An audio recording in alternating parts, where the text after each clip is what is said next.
Welcome, everyone. You are listening to and perhaps watching the Mo Khan list, calling the Audible. He has been lost, perhaps in space, Kidnapped. Not perhaps in he's not time, in space. perhaps both. He is Kidnapped. We're all technically in space and time. That's It's a right. continuum, so to speak. That's right. Stephen Hawking, R.I.P. Do you think Matt Curek's still paying attention to this podcast? Did he give up earlier? Yeah, he's there. GM can check at all times. We are joined wasn't by asking you. Simon Dagenet, and I have a question for you. What's up? What's going on with your shirt? It looks like you're breastfeeding from your navel. What? You're wet directly over your belly button. It's So either it's bizarre sex. It's a bit higher. It's bizarre sex. I was having a wrap and there's sauce and that happened. Again, is this bizarre sex? Or, With the wrap? yeah. That's my question. Interesting. Should start this line. So, part of this show is televised. You should probably dress up like a normal human being. I came straight from work and I don't. That's what you wear to work. All right, cool. Good life by Simon Sort of, Dagenet. Living a perhaps better life is our producer, Eagle and Master Control. You And changed. living the worst life. You complaining about my clothes. You went home, took a shower and changed. I look beautiful. For now. this. Yeah, I know. And living the worst life, of course, is GM at Master Control, who's forced to read all of your messages on Facebook Live. The stare down. He the real looks very unhappy. the daggers. He looks very I have to unhappy. be here with you guys. Yeah, it's tough. It's tough. I would hate it to be here with myself. I know. I'm If the only I worst. knew what that was like. Division 2, what'd you see? D2. I saw. Okay, so I'll recap this in my article, so I'll keep it very brief. Glad's Braves. Gladiators against Braves 2.0. It was a good game. 47-40. Very chirpy for some reason. Mostly between Georges Garipi and Paul Lapierre. Okay. Well, I mean, is that surprising? Well, Not the teams, but the names involved. who else could cover each other, right? Basically. The tallness. Yeah, about the body sizes and But like, so Paul This- Lapierre is not known for being quiet and like. Paul is not. Okay, so Paul's not a dirty player. He plays clean. He just plays physical. Mhm. And he knows he's the bigger dude on the field. So he knows he could get away with, like, Billy hits. Like, he's going to run sort of into you, hit you a little bit, act like he didn't do it on purpose. Everyone knows he did it on purpose. And sort of get away with it because he's not running over you. He's just, like, he's in the way, you know? Yeah. And it frustrates a lot of people because he's a bigger guy, and when he hits you harder than most people just because of his size. Yeah.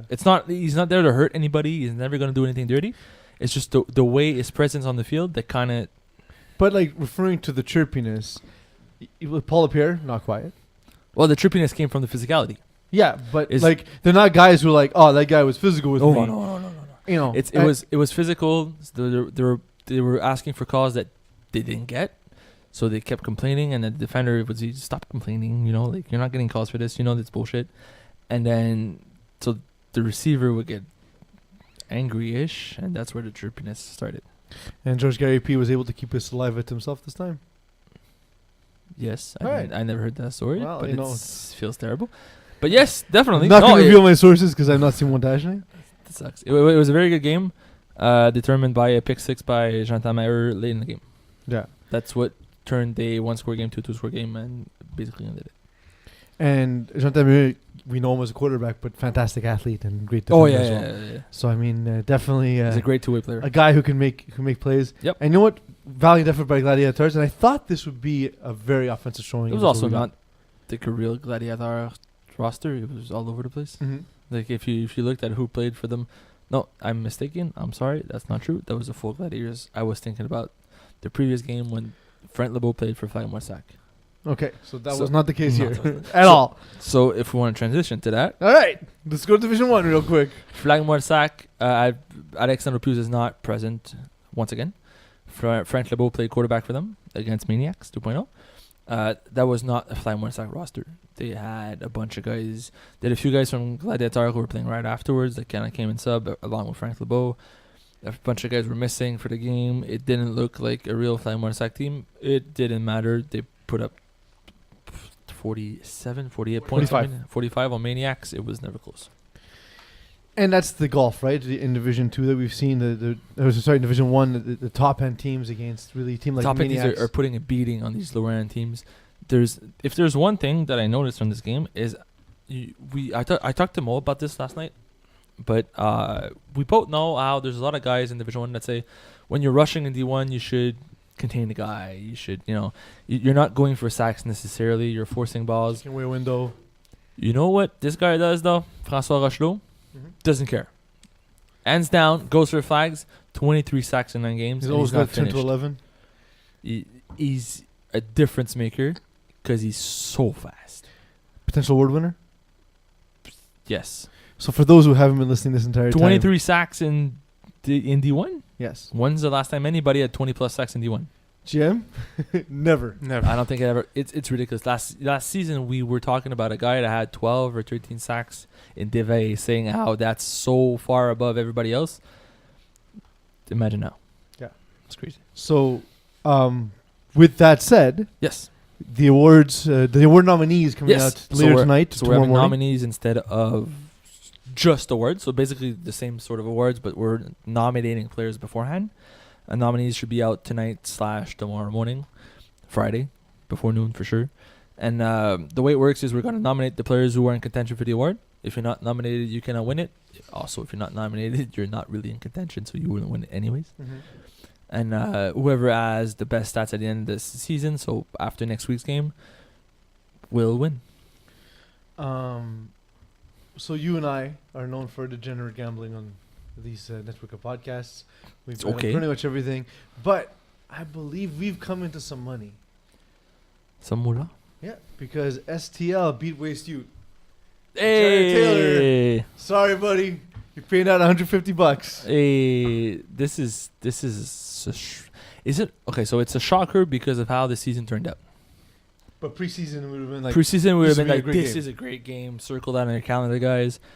But how the season played out, STL were 2-5, staring down potentially a not in the playoffs scenario at 2-8. Got the win over WPO last week in a very closely contested game, if I could say. This week pulled off the upset against Waste Ute, 28-20. STL are... Everything you're saying sounds like a question, but it's a statement, so I'm very confused. Is STL back on your radar? Are they... Well, I was going to ask you, so do you think STL is a team that's going to upset teams in the playoffs? I don't know. I initially thought they would be like a top-end contender. They would finish in top 4, get the bye.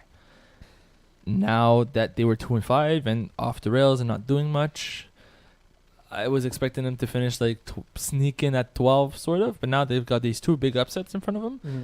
They could potentially be a 6th, 7th seed. They won't be a top 4 anymore, but they could still be a strong seed team, win their first round, and whatever happens.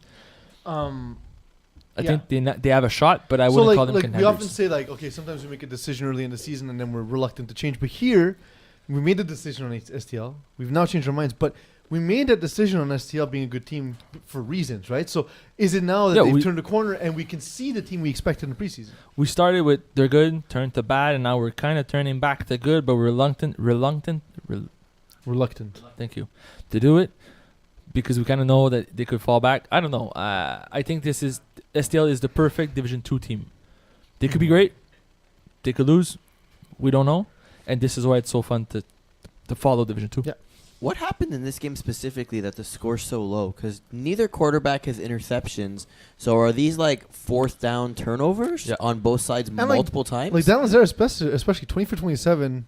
I mean, 164 yards kind of low, but 20 for 27 is a good game, right? It's not bad, but only 20 points. Okay, but can you give us insight rather than just telling us the score? No, I don't have real, actual insight. Okay. Because the person I message refuses to message me back. Tacos? So, yeah, okay. But so I asked, but But honestly, I think it was one of those games that ended up being a little bit frustrated. Probably instead of interception, PDs, potentially. Not even. Waste Ute has 4 and 4 STL has 3. So tightly contested passes. Yeah. Honestly, that's probably what it is. Or very good tackles at the 1. I don't know. On the subject of STL, we have a write-in from Theo. Won 5 straight and lost 5 straight last spring. Then 1 out in playoffs. Just wait on it. Yeah. Okay. But that's the thing. And again, we're legitimately asking what to make of STL for that reason. we don't know. You know what I mean? It's not us talking trash. We legit No, don't it's know. not. So as long as it falls on the right cadence of like winning back to back rather than losing back to back, right? Yeah. But they are a team that are capable of a sort of run like this. Yeah, Oh, for absolutely. sure. And they have ability and If they Dylan, have talent all over the field. it's the Dylan Taylor effect. When he's on, he's very, very good. But when he's off, That's what on means. forget it. So that's what off means. Yes.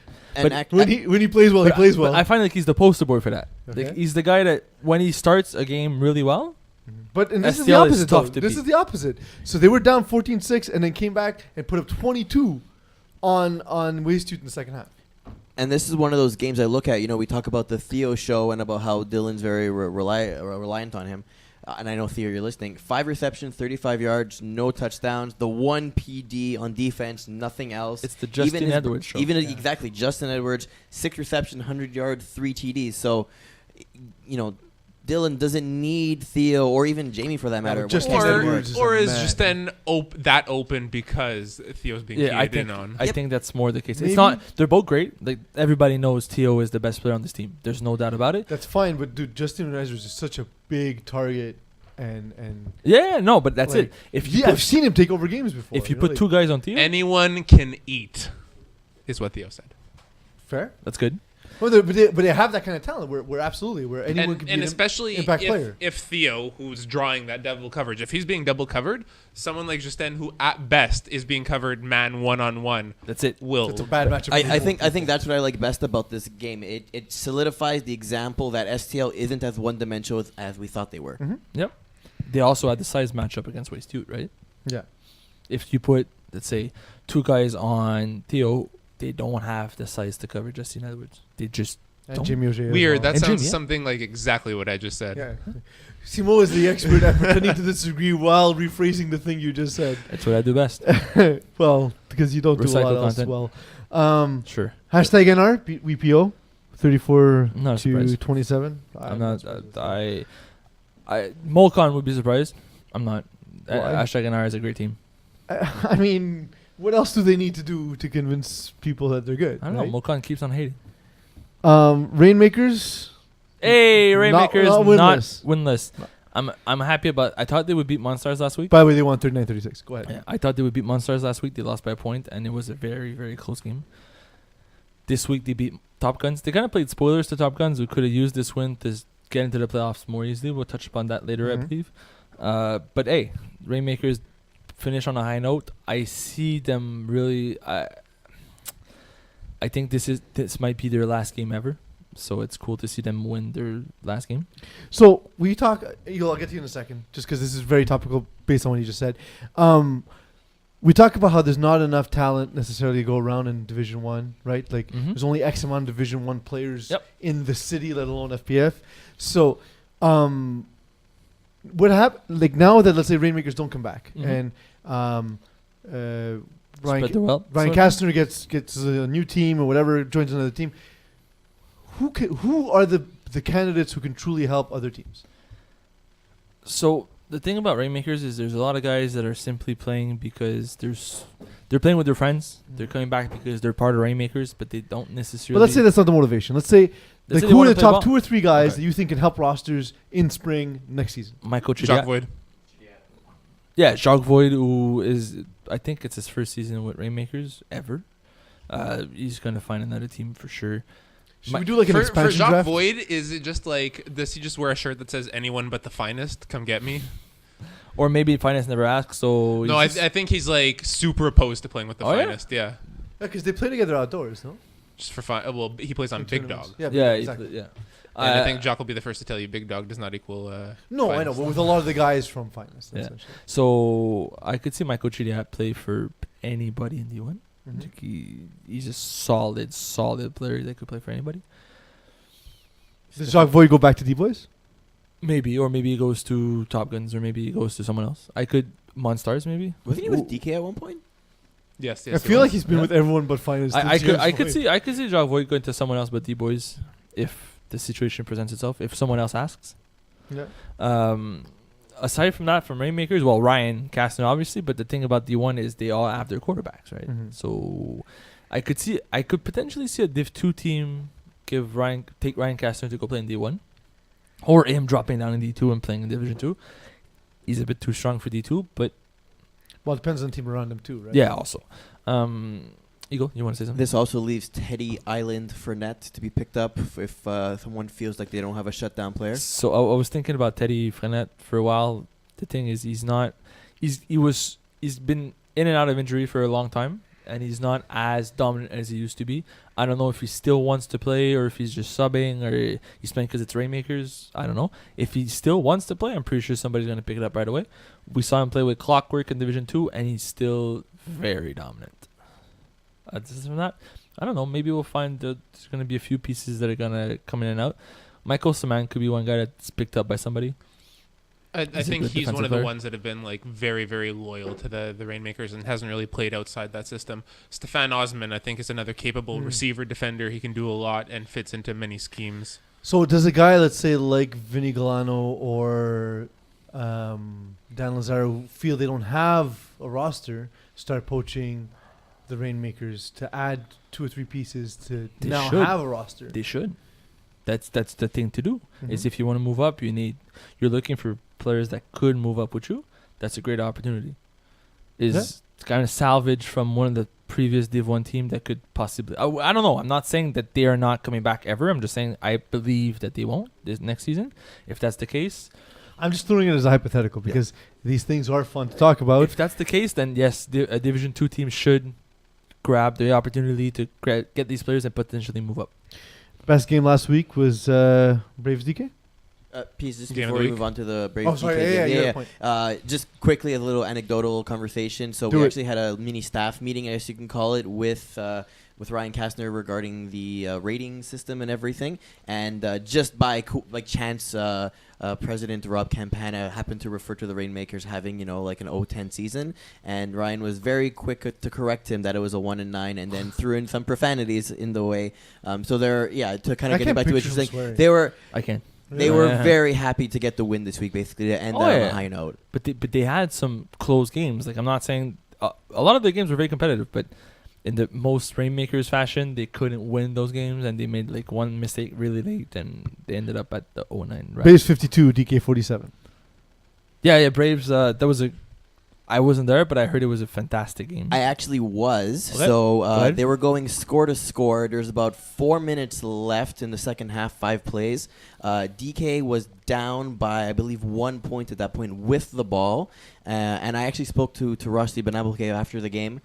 He said that, he was trying to, slow down the clock, try and take some plays off and everything. He had a play where Nicola Arthanoham was open right down the middle by himself. But was like, you know what, I'm going to check it down.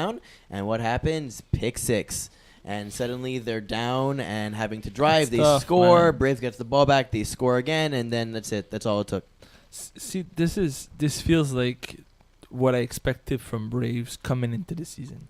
So they're one of those teams that come into the season, I was like, so Braves have a shot at actually being a contender in Division 1 due to how they played in Div A, due to how they played in Division 2 last season. Well, but we'll touch on Braves specifically. Okay. Because we're going to get to them in a later segment. But this game, I'll go around the room real quick. Is this sort of like the passing of the torch from DK to Braves, or just showing sort of the depth of the middle part of Division 1? Passing the torch as As the next top next 4 contender, team.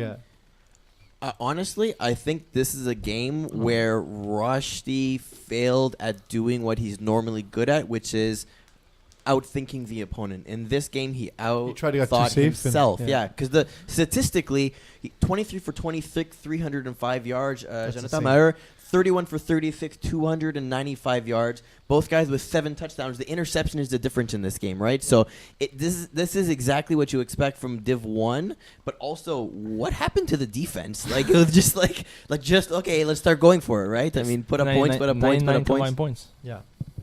I mean, on best days, Rashid bin Abdelkader and Jonathan Mayer are no defense's best friend, right? So, No, for sure. and it's the thing. So, GM, what do you think? Like, you've known these it's divisions. really strange though, because looking at this like from top to bottom, both rosters, Mhm. there's a huge disparity between the two. Like, I'm surprised that this game ended the way it did, considering like no disrespect, but like Matt Bourbounier-Morin was one of Jonathan Maher's receivers in this And they game. were looking for guys on the Facebook wall, by the way. Yeah. The pick six in question was by someone who played their first ever game in FPF. Samuel Boivin. Yeah. And Sébastien Crissy-Lozon.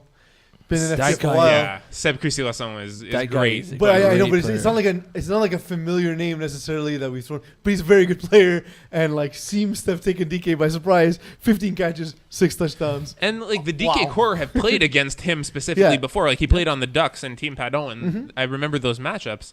At what point do I remember asking this during the game of the week where Jeremy Anderson got all of those catches? When you have someone who gets 15 receptions for 6 TDs, at what point do you start to think maybe they're gonna throw him the ball? Yeah. For the record, Yoni Leher from Keyport Lock Division C has the actual record at Yeah. 25 I receptions. remember that. And then it goes 20 receptions in FPF Junior, so let's not count that. 16 receptions for Devin Daou. Carmen Pulice has 16 in the game. Carmen Pulice has 15 in the game. So he slots up there basically in the top 5. For touchdown receptions in a game, though. Yeah, and none of these are anywhere close to Touchdown Div is 1. 7. Just keep that in mind, Who right? has the most touchdown Seven. receptions in the game? Seal. Touchdowns in a game. That game. 7 That's spring against Finest. Yeah, spring Div A game, finest against It was a game. D-Boys. It was on Game of the Week. or and All it's Black Everything. Oh, was yeah, the I name remember of it. that. I was remember that game. yeah. 7 against the The Finest. back juke. I remember Fun fact. That's not really a fun fact, but it's just giving me a chance to talk right now. Okay. That's usually when I introduce people to FPF or I'm talking about the league. That is the game I show them. Yeah. As you should.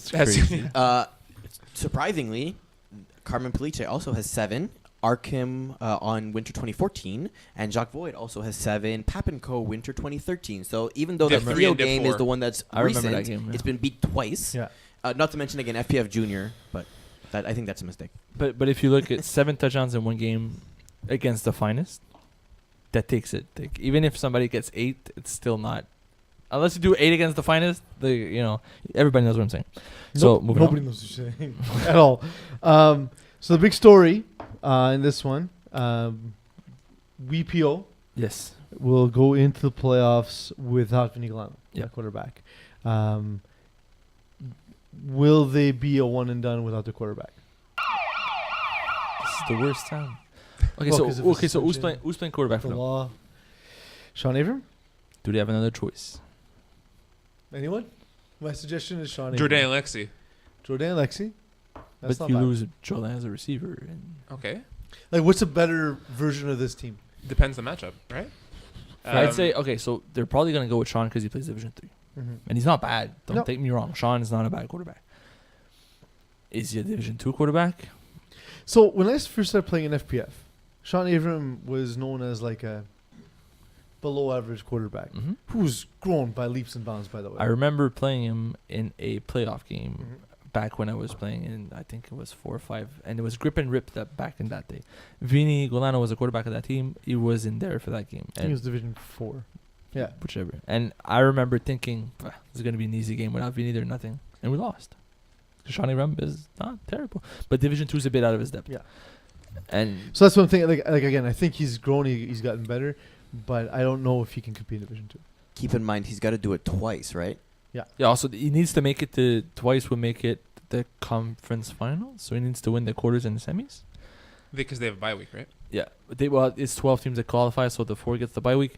But they won't play the 12 seed. They'll play potentially like the 6 or 7 seed. They could play like You Can Sit With Us in the first round, and then they would have to play the Clockwork again. Just to give a margin. I don't think WPO could survive the fact that Vinny's not there.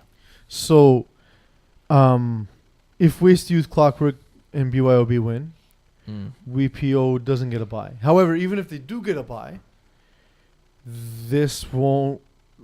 Vinny Galano will still miss Miss 2 one. playoff games. They'll still miss one game. Will if miss they 2 don't- playoff games. If As he, many as 2. he's Because the suspended- bye week doesn't count as part of the suspension. So he has a bye week this week because Yes. of the Super Bowl week. Yes. So that doesn't count towards the suspension. neither will Correct. having Neither a bye. does in if he playoffs. finishes top 4. That bye week will not count. Exactly. But if they don't, then they don't get the bye. They have to Honestly, play. I Correct. think You're disagreeing but WPO saying the same thing. WPO's in a better position by not getting a bye in the first round. I don't know about Depending- that. depending who you play? Yeah, that's random. Do you really want to go into the, I guess, quarterfinals with Sean It's- Avram as QB? I mean, depends who you play. But Yeah, you're but still you're gonna have to do more it. It's 2 likely to games. have- He's still missing 2 games. Is- Either he misses the first round and the second round, or he misses the second and third round. You're still missing 2 games. Right, but what I'm getting In at Division is Two. if you're going to play a team between the 5th and the 12th seed, because let's say they finish 5th seed, right? So you play the worst team, quote unquote, that qualified for playoffs. So that it's a little bit easier in that sense. And then afterwards, you play a middle of the pack team in terms of the reseeding, But you right? think there's a really big difference? I don't between- think that there's that sharp a drop off though, That's what I'm guys. saying. Like, That I agree with Jim. Is the 12th seed could be like Gladiators? no. I mean, like Sean Avram. Like, I don't Oh. think it's as big a drop off as you guys are making it out to be. No, I think it is. I think it is. Like again, I like Sean. I think he's a very good Division 3 quarterback. Vinny Galano is a special player. Vinny it's- takes that offense to a level that Do you think this will cause a fight? Do you think they're gonna hate each other now because They're like great. Sean's like I'm better, and then Vinny's like no, and then they both whip him out. Who knows who's longer? Gladiator style. And then like one of them's like, but I'm a grower, not a shower. You know what I mean? So I it think depends. the offense is built around Vinny Gualano's system, and Sean Avram doesn't run exactly that system. So it's a transition period for everybody in a playoff game, in a playoff atmosphere. You're asking too much out of somebody. If it was a regular season game, maybe playoffs. You're asking a lot here. Who's the best team that won't get a bye? Since we're talking about buys and such. You can sit with us. So you think that BPO will get the bye? Yeah. I don't think Okay. Waste You, Clockwork, and BYOB will win this week. One of them is going to lose. And I'll throw this around the room. Any clear-cut favorites for the Division 2 title? start with the other guys and I'll finish, I guess. Jem? No clear cut favorites. Absolutely not. Eags? I don't know. Yeah. It's So no. Honestly, the two that I like, but clear-cut's the wrong word. Okay. But the two I like heading into the playoffs in general, two teams I want to see succeed is #NR, just because of how Yeah. well that team's come together. And now that we've won our money from Jared Taylor, Waste Ute. Keeping it simple, eh? The 1 and the 3 seed right now. Well, yeah, but that's the thing. But there's a reason they're the 1 and the 3 seed, right? The- if- One to me has the probably third best quarterback in FPF, and the other team is just so well built top to bottom in a sport where in the playoffs depth actually matters. Yeah. Then I think that's important. Up till this week, I would have said the clear-cut favorite was Waste Ute.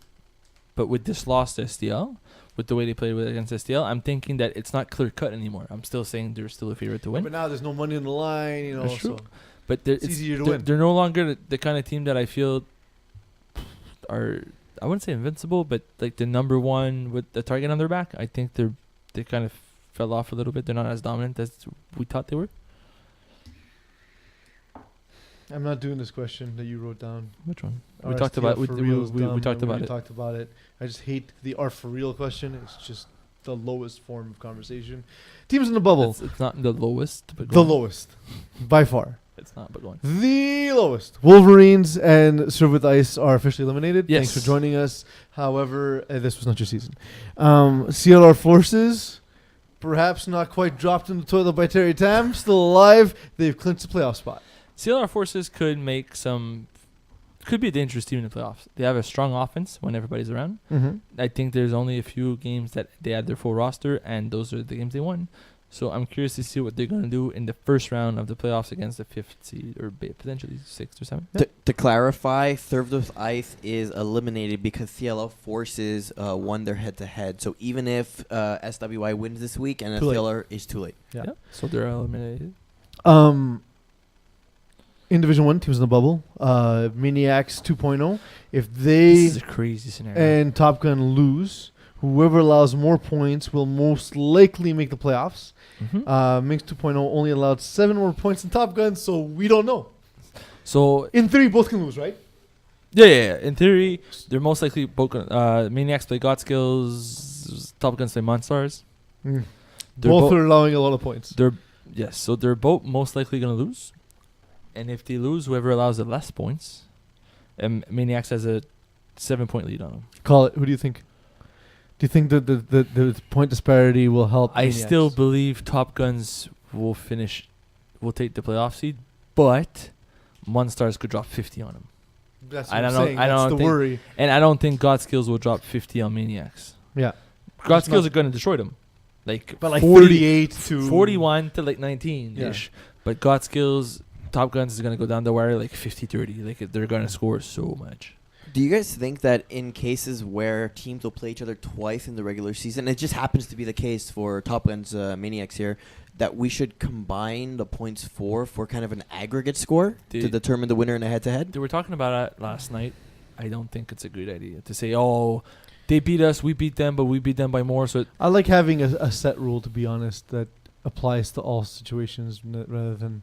I think that it matters if you beat them twice, that you should be ahead of them. But if we lost to them by less than they lost to us, doesn't sound like a good argument to me. Yeah. Yet we're going to do that exact same thing for points against. Yeah. Yeah, but that's the whole season though. That's basically It's a comparing bigger their sample size to see most. It's comparing your defense to their defense. It's not comparing that one game when you played against them and whatever happened. I mean, in the end, Versus the other game you played against them and something else happened. No, because let's say it's week 1, you lose. You're down by 2 I scores. suggest a play-in game. So just because I'm curious, okay? So Maniacs won 42-24, so they'd be Mhm. plus 18. And then Top Guns beat them 47-30, so Maniacs would get in by a 1 point difference. So, Think but, about it. No, but what I'm saying And it's is, the same amount of scores, so basically we're making the decision. 72 to Essentially, 71. we're flipping a coin. yeah, because the way I see it is, let's say in the week 2 game, let's say Top Guns were down by 2 scores. There's 5 plays left. Maniacs want to play because they want to build whatever it's week 2. If you're Top Guns, do you really care if they score or not? Are you really going 100% at that Well, at that ball? knowing that this scenario may come up once every 14 years, then yeah, why not? But like realistically, if there's a jump ball on the last play of the game, and you're down by 2 scores and you will not win, do you actually jump or you let him do it and you don't want to get hurt? I mean, I'm always hurt. So No, but you know what I'm saying. I get what you're saying. So in that scenario, that's why I think it's crazy to consider the points against allowed by each other. Mm-hmm. But I still think that like the head-to-head matters more. So if they would have beat them twice, that's it. But otherwise, the points, I don't think it's a fair way to do it. Can Flagmasac win round 1 of the playoffs if Alex Nadeau-Peeze is not back? No. The Who strength would level, even throw? Putes? the strength level, That's what I said. No? the strength level even have. So I'm very tired. Can you check if Frank LeBeau is playoff eligible for Flying Sack? I don't think he is. I'm on it. 5 games right now. So he will be. Yeah, don't make sure he plays this week. That might explain why he was there for a few times. Smart on Alex's side. Yeah. I Then don't- yes, I think they definitely can win. I don't think so. Really? Not with They're gonna play who? DK? You think they'll beat DK without Alexander think- Hughes? Because it's not just the quarterback. Oh, it's just It's on the all, defense they're too. also losing their best defender. Yeah, that's true. I hope. Depends on the matchup, I guess, but I was told Alexander Hughes is missing the entire month of March because he's out for work. Their game is on March 31st at night. that's madness. To consider that the fact, I get it. It was clever, but I tried to keep cool face. He should be back by then. Yeah. Realistically, he should not miss. If he misses the game, they're basically pissing their season away. Agreed. Are there 4 teams that are legit title contenders in Division 1 who are not named the finest? Oh yeah, Okay. I could still see. Okay, so Fly Morsaki if Alexander Hughes is there. If he's there, yeah. Munstars could give Munstars could give finest a run for the money. That's 2. D Boys, I still believe D Boys every season has a chance, and Braves. Yeah. Braves. So how do you feel about Braves being sort of middle pack in Division 1? Is it pride in FPF, or are you kind of disappointed that someone didn't come in and like really rattle the cage in Division 1? By the way, on that What note, do you it looks like Braves would play DK in round 1. That's a fun game. Yeah, that's a fun game. But so can you answer my question?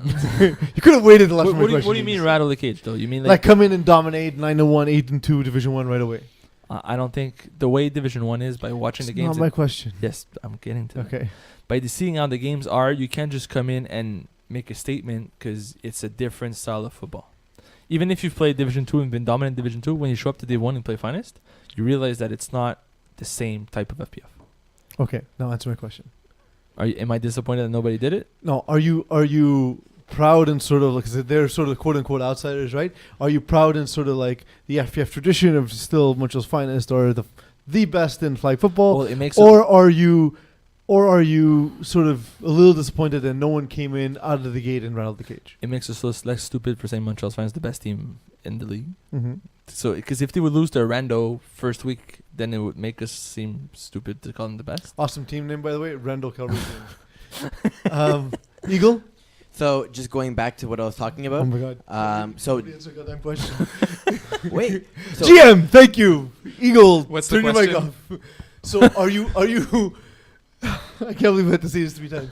So with the Braves not being dominant in Division 1, being a middle of the pack team, does that make you proud in FPF and sort of the history behind Montreal's Finest and being the best team and so on and so forth? Or are you a little disappointed that no one came in and just rattled the cages from the beginning? Yes.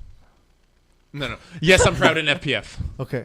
See, I'm a little disappointed. I was like hyped on Braves after seeing But that's great. But the Division 2 final. exactly, and But after even seeing the it in FPF 4A. Cup, or the Midnight Madness tournament, and then how well they did in the FPF Cup and Division 2, Yeah. it shows you that there is still a leap between Division 2 Mhm. and Division Yeah, 1, but you and I remember think what that's they a good did. thing. You remember what they did in Division A in the spring? Mm-hmm. They came in. We had high hopes, and they finished 3-7.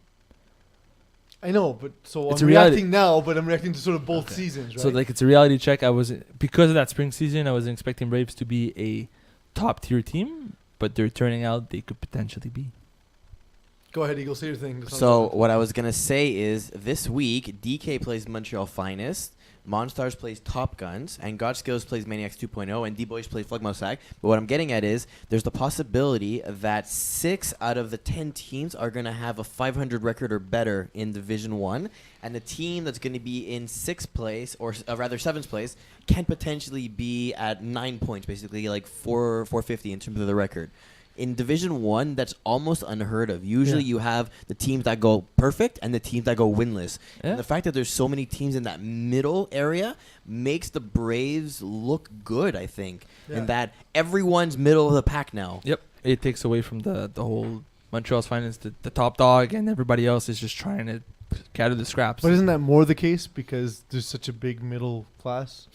I feel. They're close to each other. There's in like the Montreal's middle class, Finest which and is then fun. everyone else. I think Finest are not as invincible as they used to be. They're 9-1. Yes, I'm not.